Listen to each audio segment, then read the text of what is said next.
جی, السلام علیکم. آج ہم یو کے برطانیہ میں جو یونیورسٹیز کے متعلق نیوز ہیں پچھلے 2 ہفتوں میں کیا کیا ہوا یونیورسٹی کے متعلق اس پر بات کرنے کی کوشش کریں گے.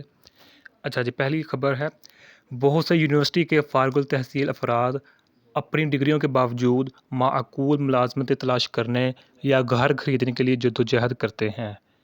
بڑھتی ہوئی ٹیوشن فیسوں اور رہنے کے اخراجات نے طلباء کو اہم قرضوں کے ساتھ چھوڑ دیا ہے. ملازمت کا بازار تیزی سے مسابقتی ہے, جس سے فارغ التحصیل افراد کے لیے مستحکم روزگار حاصل کرنا مشکل ہو رہا ہے. اس کی وجہ سے یونیورسٹی کی تعلیم کی سرمایہ کاری کی قدر اور منافع کے بارے میں خدشات پیدا ہوئے ہیں. نیکسٹ ہے, گریٹر مانچسٹر یونیورسٹی نے جاری تحقیقات کے دوران اپنے وائس چانسلر کو معطل کر دیا ہے. تفتیش کی تفصیلات ظاہر نہیں کی گئی ہیں. معطلی فوری طور پر مؤثر ہے. یونیورسٹی نے کہا ہے کہ تحقیقات مکمل ہونے کے بعد وہ اپ ڈیٹ فراہم کرے گی. نیکسٹ ہے, جارج واشنگٹن یونیورسٹی کی طالبہ سیسیلیا کلوور کو اس کی گریجویشن تقریب میں فلسطین کے حق میں تقریر کرنے پر کیمپس سے پابندی لگا دی گئی, جس سے تنازع کھڑا ہو گیا. کلور نے اپنی تقریر میں غزہ میں اسرائیل کے اقدامات پر تنقید کی اور یونیورسٹی پر نسل کشی کی فنڈنگ کا الزام لگایا. 700 سے زیادہ یونیورسٹی سے وابستہ افراد نے ایک کھلے خط پر دستخط کیے, جس میں کہا گیا ہے کہ کلور کے ڈپلوما کو اس وقت تک روک دیا جائے جب تک وہ معافی نہیں مانگتی. یونیورسٹی نے ایک جائزہ شروع کیا ہے اور کلور کو کیمپس کے تمام پروگراموں سے روک دیا گیا ہے. نیکسٹ ہے, مضمون میں بحث کی گئی ہے کہ کیا لیبر اپنے روایتی حامیوں سے منقطع ہو گئی ہے. کچھ لوگ دلیل دیتے ہیں کہ لیبر کی پالیسیوں اور اقدامات نے محنت کش طبقے کے ووٹروں کو الگ کر دیا ہے. دوسرے لوگ لیبر کی تبدیلی کو بدلتے ہوئے سماجی اقدار کے رد عمل کے طور پر دیکھتے ہیں.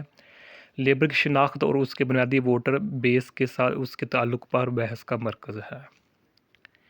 نیکسٹ ہے, ٹرمپ انتظامیہ نے بین الاقوامی طلباء کے اندراج کے لیے ہارورڈ کے سرٹیفکیشن کو منسوخ کر دیا. فوری طور پر مؤثر. یونیورسٹی کی جانب سے احتجاج میں شامل غیر ملکی طلباء کے ریکارڈ کے لیے وفاقی درخواستوں کی تعمیل کرنے میں مبینہ ناکامی کا حوالہ دیتے ہوئے ہارورڈ اس فیصلے کا مقابلہ کرنے کا ارادہ رکھتا ہے. اسے غیر قانونی اور جوابی قرار دیتا ہے. اس اقدام سے 6,000 سے زیادہ بین الاقوامی طلباء متاثر ہوں گے, جنہیں اپنی قانونی حیثیت کو منتقل کرنے یا کھولنے کی ضرورت پڑ سکتی ہے. ہارورڈ کے ترجمان نے بین الاقوامی طلباء اور اسکالرز کی میزبانی کے لیے یونیورسٹی کی صلاحیت کو برقرار رکھنے کا عزم کیا ہے.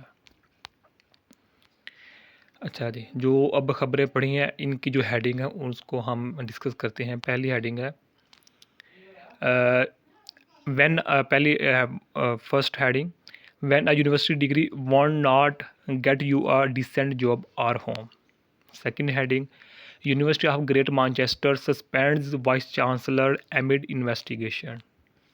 Third news, George Washington University student banned after pro Palestinian graduation speech.